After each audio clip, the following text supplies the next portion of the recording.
Hello, I am Harim sir. Welcome all of students on my YouTube channel Harim sir Chemistry Tips। जैसा कि आप जानते हैं कि हम पर डे ऑर्गेनिक केमिस्ट्री के फ्लो को आगे इंक्रीज कर रहे हैं। इसमें अब तक हम थर्ड यूनिट चल रहा है। थर्ड के बाद जो फोर्थ यूनिट है वो शॉर्ट है, इतना लेंथी नहीं है, जिसमें हम nitrogen contain compound amine as the diazonium salt के विषय में हम डिस्कस करेंगे। तो आज मैं लास्ट कर देता हूँ इसका chemical action of carboxylic acids. तो आज today topic start chemical reaction of carboxylic acid. Carboxylic acid की केमिकल रिएक्शन के बारे में हम डिस्कस करते हैं यहाँ पर। तो फर्स्ट पॉइंट आप डालें हेलोजिनेशन। फर्स्ट पॉइंट इसका formation of anhydride. First point formation of anhydride.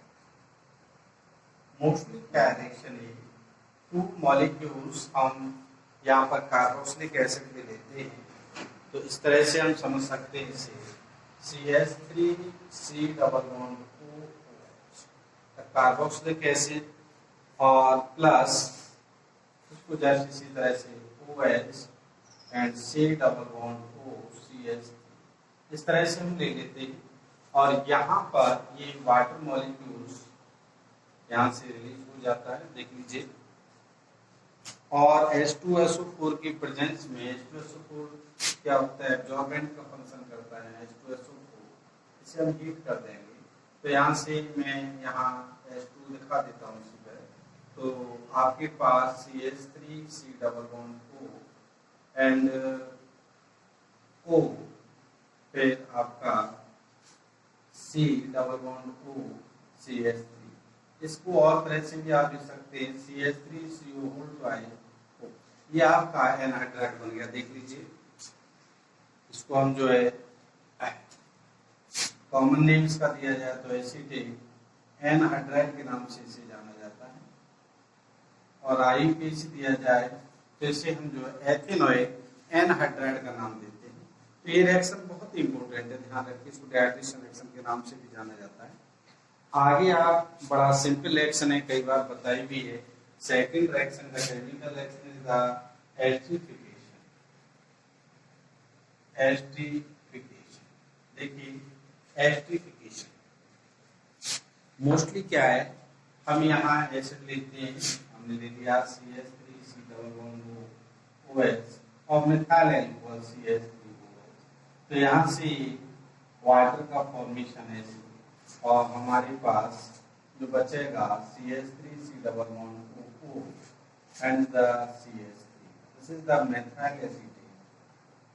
Methyl acetate और एस्टर जो फॉर्मेशन होता है, this reaction is called esterification. देख लीजिए, तो आपकी समझ में आ रहा होगा। बहुत सिंपल रिएक्शन है, कोई टफ रिएक्शन है इसके, लेकिन बहुत ही इंपॉर्टेंट रिएक्शन है। नेक्स्ट आप देखें रिडक्शन ऑफ कार्बोक्सिलिक एसिड। तो अगला थर्ड पॉइंट केमिकल रिएक्शन में reduction of carboxylic acid. The third point, reduction of carboxylic acid। आप ले लेंगे RC डबल बॉन्ड OH, इसका हम रिडक्शन कर दें। और रिडक्शन करते हैं तो ये रिड्यूसिंग एजेंट प्रेजेंस AlH को आपको बताया हुआ स्टार्टिंग में। Second is H2O। तो हमारे पास CH2 OH यानी 1 डिग्री एल्कोहल हमें मिल जाता है, देख लीजिए। इसके बाद नेक्स्ट आपका डीकार्बोक्सिलेशन।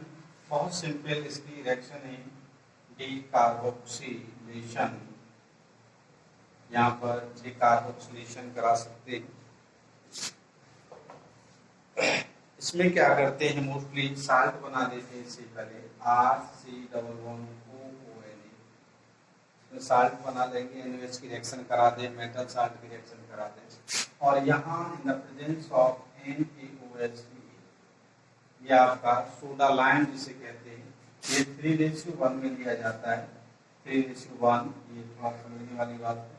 तो यहाँ पर हमको RH यानी कि एल्केन हमको मिल जाती है, RH डिकार्बोक्सिलेशन में RH मिल जाती है, और इसके बाद जो बचता है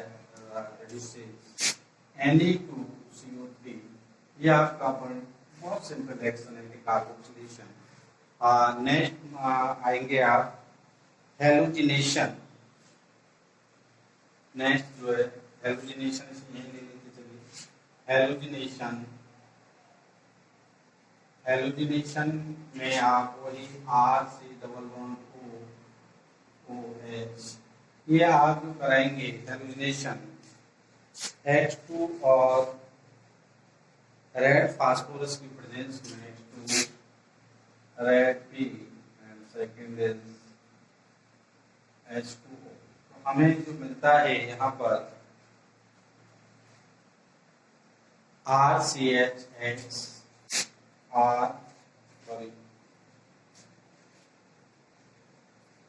यहाँ पर इस तरह से ले सकते हैं RCH2, यहाँ RCHX adjust is the C11OOH, ये हमें मिल जाएगा यहाँ पर।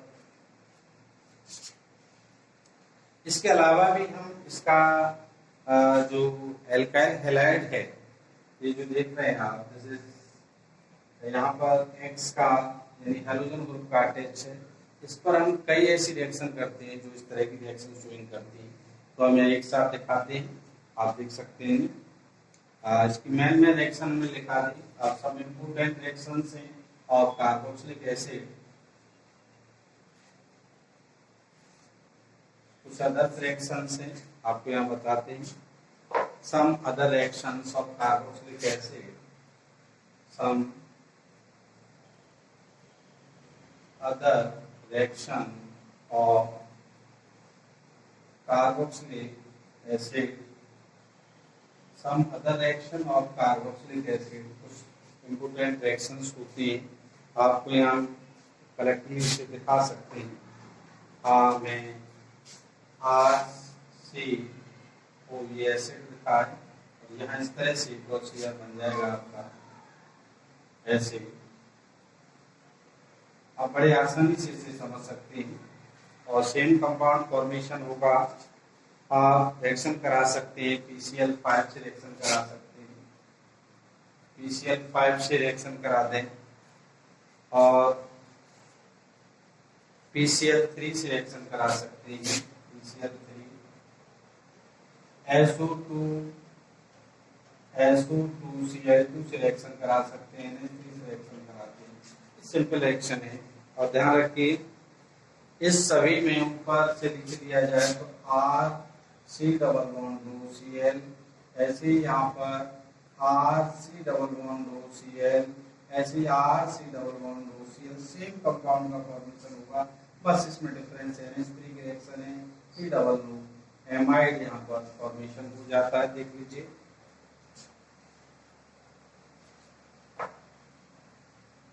और इसमें एक जो एसोसिएट प्रोडक्ट होते हैं SO2 + HCl, इनको यहाँ मिल जाता है। और यहाँ पर ध्यान रखें PCl3 और PCl5 में कुछ इम्पोर्टेंट पॉइंट है, H3PO3, यहाँ जैसे POCl3 + HCl, ये चीज आपको थोड़ा याद है। हाँ, ये रिएक्शन कराएंगे, this is the associate compound, the same formation of RCuCl acid halide हमको मिल जाएगा।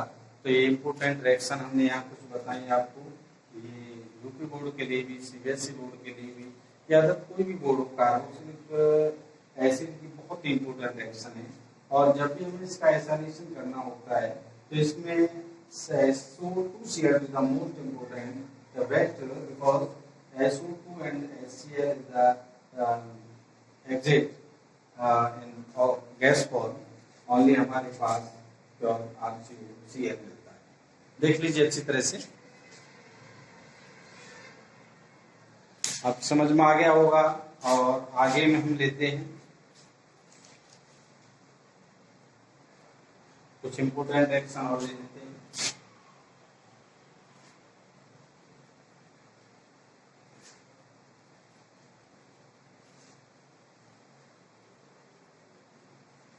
देखिए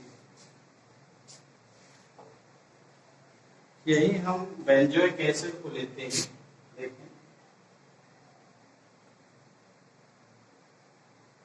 C≡OH और इसी पर हम NH3 की रिएक्शन, जैसे वो एमाइड बनता है तो वही यहाँ बेंजामाइड बन जाएगा।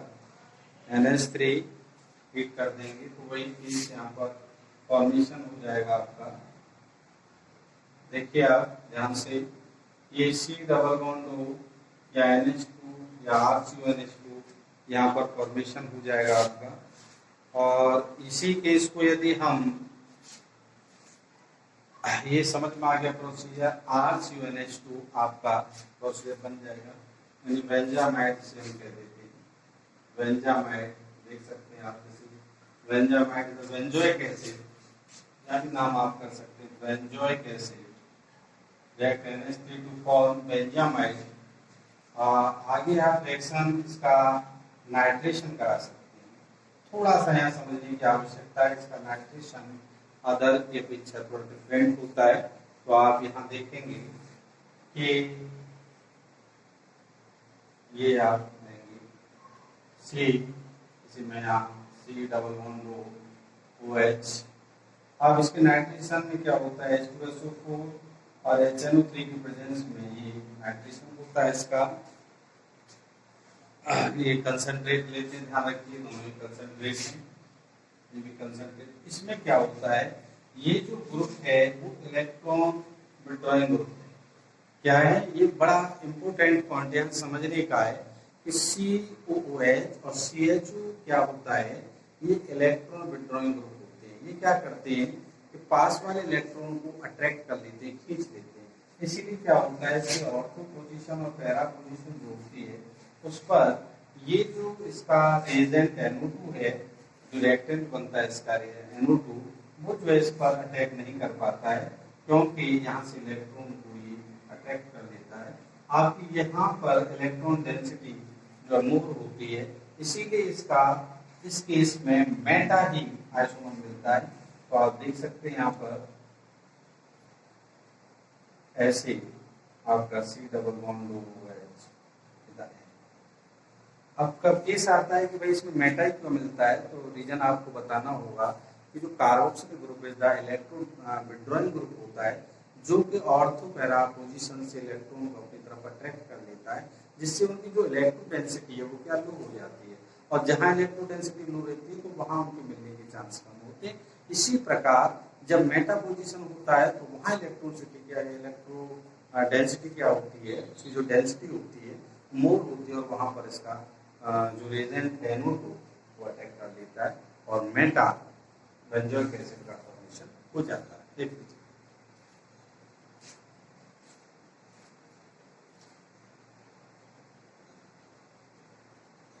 अब बात इसे ब्रोमो वाला केस आ जाए, ब्रोमो हमें करना हो, ये क्या होता है, मोस्टली Br2 और Fe Br3 की प्रेजेंस में Br2 प्लस Fe ये पोजीशन यहाँ पर बन जाता है, और वही मेटा बेंजोइक एसिड का फॉर्मेशन हो जाता है। ये NO2 की जगह पर क्या आ जाएगा, Br आ जाएगा, तो मेटा बेंजोइक एसिड हमको मिल जाएगा।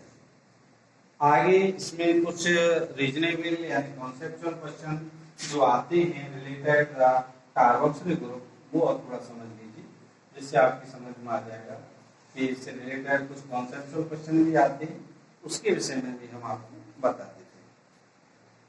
तो बात आती है जैसे carboxylic acid the acidic nature, कैसे प्रूव करोगे इसकी एसिडिक नेचर होती है, यानी एसिडिक प्रॉपर्टी जिसमें पाई जाती है।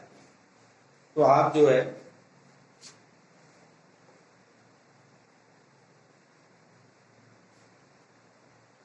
आप देख सकते हैं, आप CH3COOH है, यहाँ हम मोस्टली क्या करेंगे, कोई भी मेटल ले लें, ले लें, के ले लें, इस तरह से, तो हमारे पास ये साल्ट का फॉर्मेशन हो जाता है, यानी कि CH3COO Na का फॉर्मेशन, साल्ट का फॉर्मेशन हो रहा है, और प्लस H2 हमारा बना। ठीक है, ये चीज हमारे पास आ रही है निकल के। तो हम क्या करेंगे, मोस्टली क्या है कि हम बेसिक नेचर ले लेते हैं इसकी, RC⋅OH बेसिक नेचर के बेस पर, यानी कि OH नेगेटिव के बेस पर ये हम दिखा देते हैं इसे। तो हमारे पास क्या है कि RC⋅O नेगेटिव, यहाँ से H को क्या होता है, लीक हो जाता है, जो कि इसकी एसिडिक नेचर को स्विंग करता है। ध्यान रखिए क्या करता है, एसिडिक, ये वाला केस यहाँ ये H को रिलीज करता है, यानी प्रोटॉन को रिलीज कर रहा है। प्रोटॉन कौन रिलीज कर सकता है, एसिड कर सकता है, और इस साल्ट का फॉर्मेशन कर रहा है। तो कहीं ना कहीं प्रूव होता है दिस नेचर इज एसिडिक।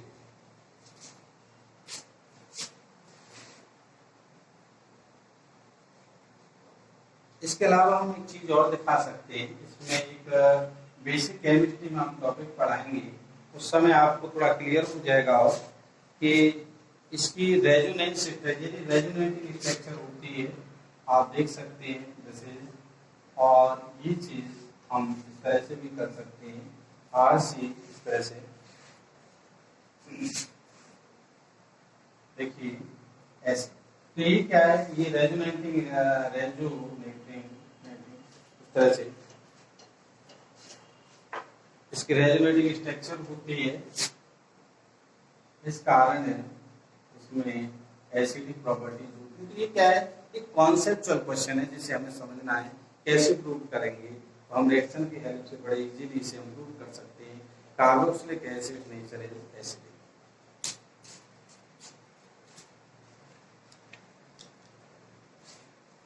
अब आपके एनसीईआरटी में कुछ एसिडिक ऑर्डर दिए हुए हैं, और उन्हें मैं यहाँ एक साथ नोट करा देता हूँ, जिससे आपकी कॉन्सेप्चुअल बड़ी आसानी से क्लियर हो जाएंगे। देखिए यहाँ पर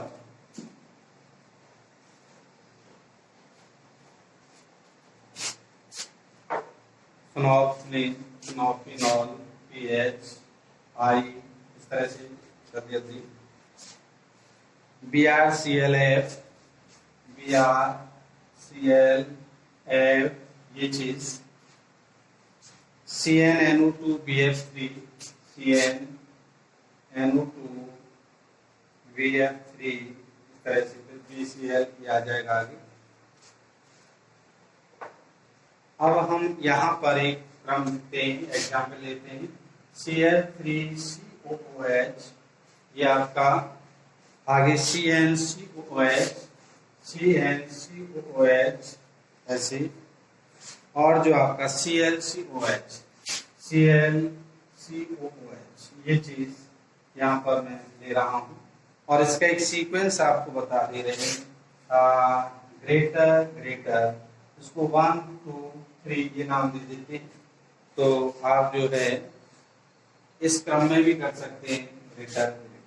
देखिए ये डिपेंड करता है, CF3 है, CF3 ये एसिडिक ऑर्डर, इंक्रीजिंग ऑर्डर है, ध्यान रखिए क्या है, इंक्रीज ऑर्डर है, और ये हमें क्लियर नजर आ रहा है। आप देखिए BF3 यहाँ आ रहा है, तो इसलिए इसकी मोर एसिडिक होगा। इसके बाद CN यहाँ बैक पे आ रहा है, तो इसे लेस हो जाएगा, और Cl तो बाद में आएगा, यहाँ आ रहा है देखिए, तो ये और लेस। तो ऐसे करके हम कई एग्जाम्पल घुमा फिरा के दे सकते हैं। केवल आपको इसका ये सीक्वेंस याद रखना है, इस सीक्वेंस के बेस पर कोई भी क्वेश्चन बन सकता है कि आपको इसके ऑर्डर को अरेंज करना है। ठीक, तो आज आपने ये कंप्लीट हो जाता है। इसके बाद जो हम बात करेंगे आपकी, इसमें एक छोटा सा, ये आपका third unit complete, aldehyde ketone carboxylic acid. और नेक्स्ट वीडियो में हम स्टार्ट करेंगे अमाइंस एंड डायजोनियम साल्ट। तो ये छोटा सा यूनिट है, बहुत जल्दी कवर हो जाएगा, और आपकी कंप्लीट ऑर्गेनिक केमिस्ट्री। इसके बाद थ्योरेटिकल है, biomolecule, polymer and chemical chemistry में एवरीडे लाइफ, तो उसको बाद में। थैंक यू, नमस्कार।